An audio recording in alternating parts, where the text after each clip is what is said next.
I think so. Yeah. Yeah, we're back. We're being joined by another Klonsky. Now we got three Klonskys, and this one's not a Klonsky brother, but she's my wonderful daughter, Amanda Klonsky, and Fred's wonderful niece. Good morning. Thanks for having me, Uncle Fred. Thanks for having me, Dad. Good morning, or is it afternoon on Friday? I don't know. Yeah, 2:30.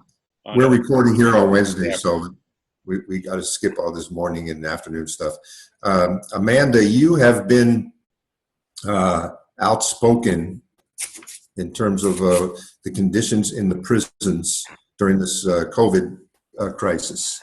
And you've been in your article in the New York Times last week, and I've seen you all over the social media talking about the need to decarcerate, which is a new term for me. In other words, to begin releasing prisoners and finding alternatives, which I know has always been a cause for you, finding alternatives to the prison system. So tell us a little bit about how that's going. What's going on? Well, thanks. I think it's important for people to know that we're sounding the alarm this week and last week because we're afraid that jails and prisons will become the epicenter of this pandemic in the United States. You know, we've talked a lot about this in the last couple of weeks, that if you think a cruise ship is a dangerous place to be, or a nursing home, imagine a jail or a prison, which is much more dangerous in a time like this. We know the new coronavirus spreads at its quickest in closed environments. And as this crisis heightens, it's important for us to ask what steps are being taken to protect people who are incarcerated and those who work in jails and prisons. So I'll give you a good example. On Rikers Island, we now know that about 38 people have tested positive. And we also know that this virus spreads exponentially. So 38 are the number that we know have been tested positive. We can imagine that it might be hundreds more at this point. And that includes people who work on the island and who then carry those viral conditions back to their home communities in New York City and the surrounding areas. So it's incredibly important that our policymakers right now, our judges, our state's attorneys, our mayors, take action to reduce as much as possible the number of people in these confined settings, to reduce the spread of the virus and to save lives. We're afraid that places like the Cook County Jail could become really mass graves. And so, do you make a distinction, as some have made, between certain kinds of prisoners, or do you take the view that really, one, that we should empty them out, and then two, find alternative places now? I mean, what's the process for doing this, and who do we do it for? So there's a lot of questions that you just asked me, and they're all kind of smushed into one. Yeah. Right. So first, I'm gonna stay rooted in some concrete examples. Okay. I think it's important for us to know that it's easy in a moment like this to get caught up in minute differences, right? And factionalism, right? These guys want to do it this way. These guys want to do it this way. This is a moment for a big tent and some unity, because the cause of humanity is really at stake. This isn't just about whether or not you like people in prison or you think they should have human rights, or but it's really about all of our health and safety as a community. So I'm going to give you an example. In Chicago, at Roosevelt, we have the Cook County Juvenile Detention Center, where for about a decade I worked as an educator. Inside of that institution right now, there are 182 children, right? Hundreds more people come in and out every day to work. Social workers, corrections officers, police, lawyers, right? All kinds of people, healthcare workers. Now, if there's an outbreak in the Cook County Juvenile Detention Center, several things could happen. One, children who are already vulnerable, right? Are already our most vulnerable kids in the city, many of whom are there only because they're homeless and there's no other place for them to go. No bed in foster care, right? No bed in a treatment program, no parents to pick them up. Those kids could now be exposed to a deadly, contagious virus, and the staff who work there as well. And if there's a mass sick out, in other words, if the institution becomes gravely understaffed, they'll also be incredibly unsafe, right? We could see violence, uprisings. It's happening all over the world, right? And so when we talk about what to do, what are the big principles of action? When we talk about safety, for example, we have to consider those kinds of safety as well, right? The safety of children inside, the safety of people inside, the safety of people who work in these places. And so we're saying, release everyone whom we think it is reasonably safe to release at this point. And we are saying that's a big tent of people. That means everybody who could be released on bond, right, but is too poor to bond out, for example. That's thousands of people in Cook County who are being jailed because they're too poor to post bond. And instead of just saying, right now, let's let those people go, the chief judge in Cook County is insisting on having individual hearings for every That's what I single was going to ask you about. Yeah, it seems like the process in Cook County is going to be, it's too little too late. That's right. And so we're talking about releasing 10 or 15 people a day in a moment where if there's a mass outbreak, the institution will be locked down. Now, what happens to the prisoners who get released? I mean, doesn't there have to be, they can't just be released with no place to go. Where are they, what's the provisions made for release? I'm going to tell you, I'm thrilled that people are finally asking that question, right? We had an interesting letter yesterday from the mayor saying, well, what will happen to these people from the Cook County Jail, who are not prisoners, by the way, right? They're not convicted of any crime. They're being held mostly because they can't post bond. They're awaiting trial for some reason. Awaiting trial, right. Many of whom are awaiting trial on misdemeanors, nonviolent misdemeanors, right, pose no threat to public safety. No judge ever determined they posed a threat to public safety. Sometimes low bond, a few $100s. You're right? suggesting, for example, that this should be of a question that we should have been asking all along. I'm suggesting that it's interesting to me that suddenly everybody's worried about where these people will go when they get out. We have raised for years, for decades, that there's no system of support for people getting out of jail or prison in Chicago. Children as young as 10 years old getting out of youth facilities, not being handed so much as a bus pass in the middle of winter. Okay, but let me... So wait, number one, if the Cook County Jail, it could become a morgue, okay, in a matter of days. We need to, the last place we can treat people is in jail. It's the worst place to be. It's the most dangerous place to be, and we cannot, it's a fantasy to think we can control this contagon inside. So yeah, but that still doesn't answer the question fully. Let me just give you an example. I heard, I got a thing on Twitter the other day from a woman whose ex-boyfriend was an abuser, a violent abuser to her. And she's worried that if this guy gets released, he's going to be back in the house and she's going to be victimized. So that's right. So thousands of people are in jail because they've used narcotics or because they owe money or because they stole something, right? And so people who fall into the class of cases that are not a threat to public safety or others should be released, right? That's thousands of people. We're talking about a jail with 5,500 people in it. If we're talking about the Cook County Jail, 5,300 today, because about 250 have now been released. Thousands of those people could be released without threat to public safety. No one is saying that the person our friend is afraid of should be sent home. I'm not saying that. But the more crowded and densely populated the Cook County Jail is, the more danger we are all in. And don't forget, the staff at the Cook County Jail, the sheriff and his staff are going to have to keep control over that institution. And if hundreds of staff become sick, that will become impossible, right? That's going to be a public safety threat to our whole city. So here's the other thing you asked me, where should people go? That's a great question, right? We need to create housing beds. I love this plan to create housing and shelter for people in hotels downtown that are now empty. We know that many people are being housed in the Cook County Jail simply because they're homeless, and it's Chicago and it's freezing outside, right? Those are good steps that are being taken.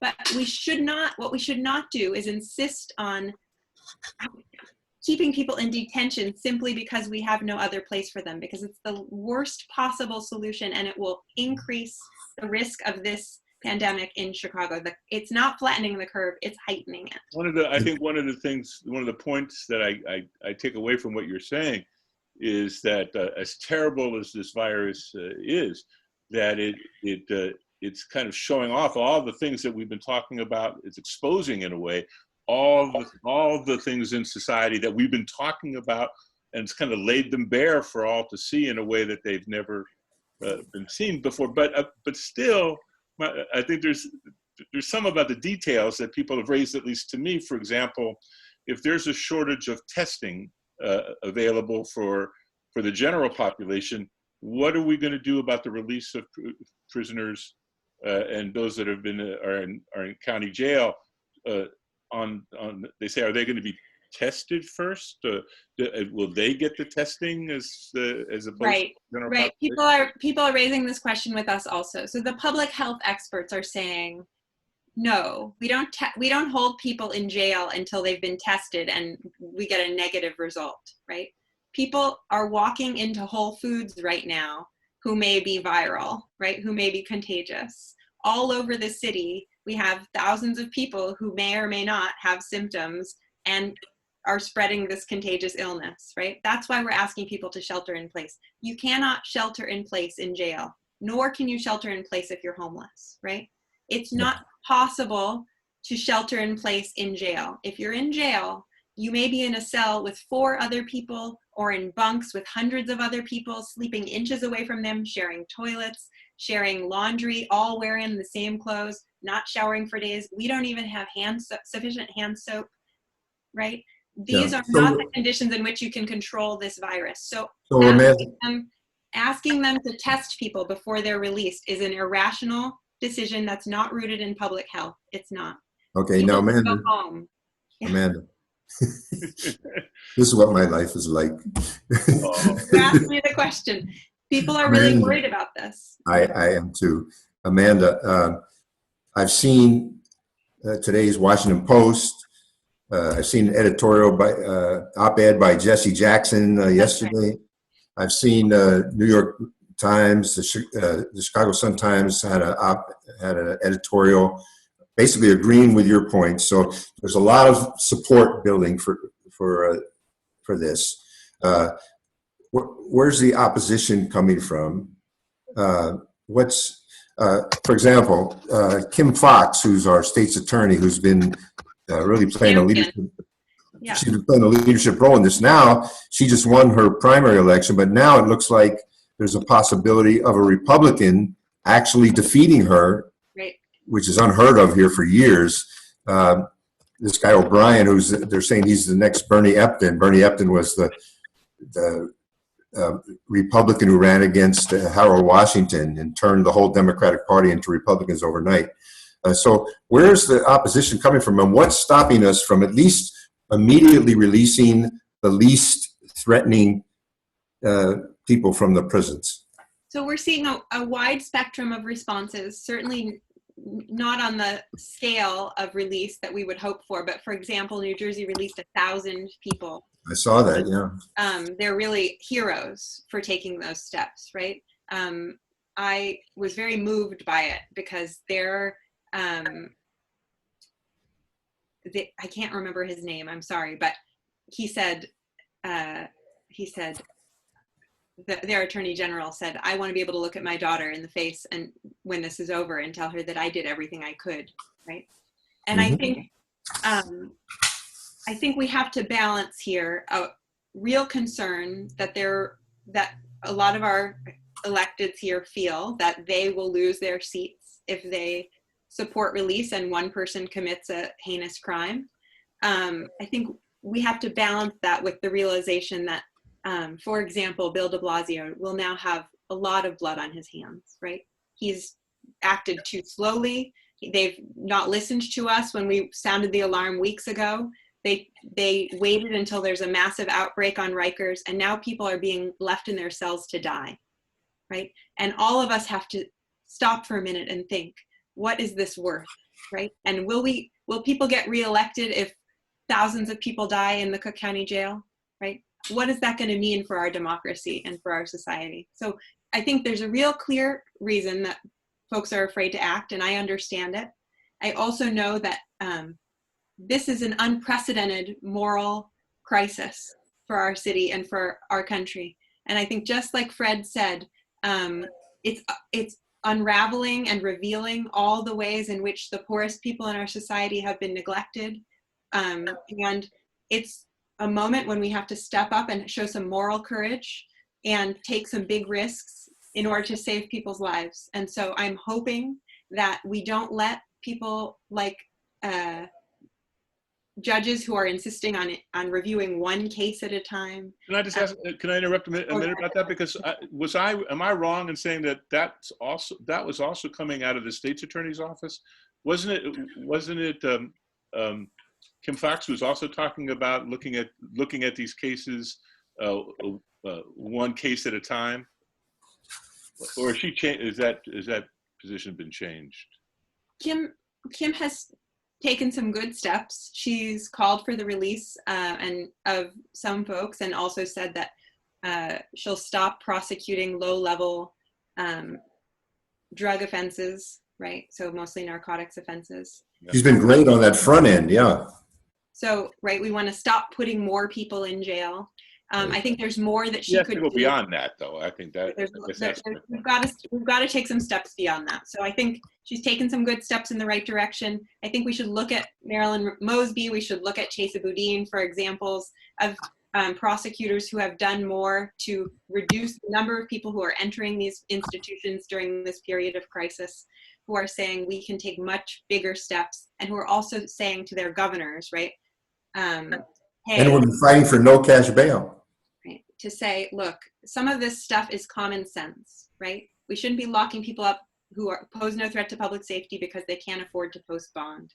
Those folks should go home, and we should stop doing it in this period. We should have already stopped doing it. In fact, there's broad consensus among our elected officials in Illinois that cash bail is immoral and should be eliminated.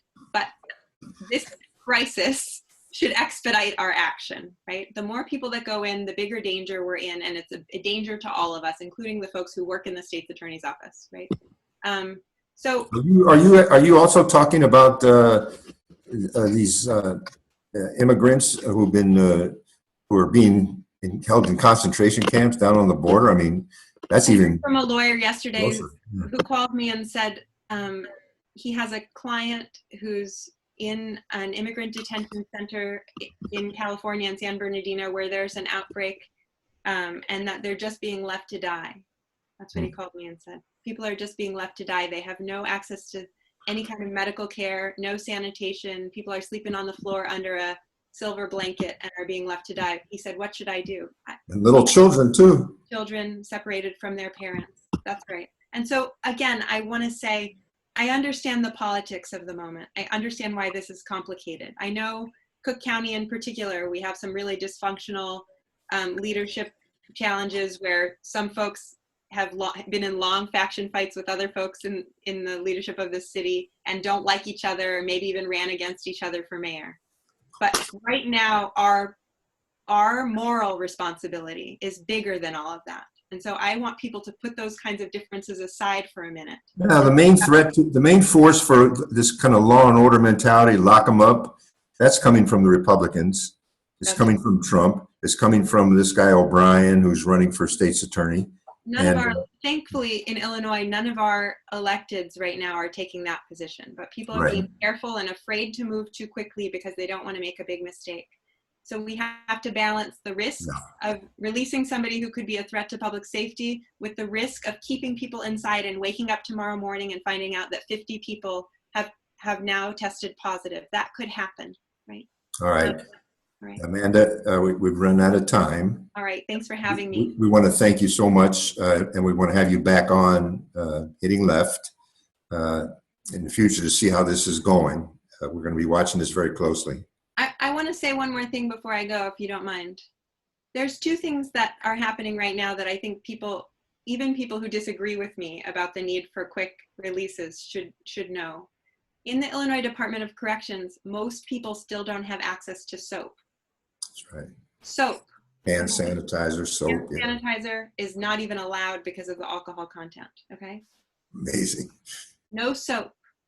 So when you're sitting at home on your couch today, feeling lonely and wishing you could be together with your family or your friends, feeling anxious like we all are, think about what it's like to be inside of the Cook County Jail, sitting in a room by yourself with a cough, or without a cough, listening to somebody else cough. Think about what it's like to be put into solitary confinement or the hole in the Illinois Department of Corrections, because there's no other place for those people to go to quarantine. Not to be able to see anyone else, hear anyone else, and have someone push a tray under your door for food a couple times a day. Cruel and unusual punishment. These are death torture sentence. conditions. That's right. So we have to take quick action. All right. Okay. Thanks for having me. All right. Bye. Thanks for sharing that, Amanda. And All right, Fred. Thanks. Be safe, everybody. Running low. And you be safe too. All right. Join us again next week. We'll be back on the air. Hopefully, we'll get our technical stuff together. Yeah, I thought. Thanks for having us. Well, he's always All great. right. All right. We're going to go out with what are we going out with? I don't know. Hang on a second. We're going out with the Birds. We'll meet again. Okay. Have a good weekend, everybody. Bye-bye.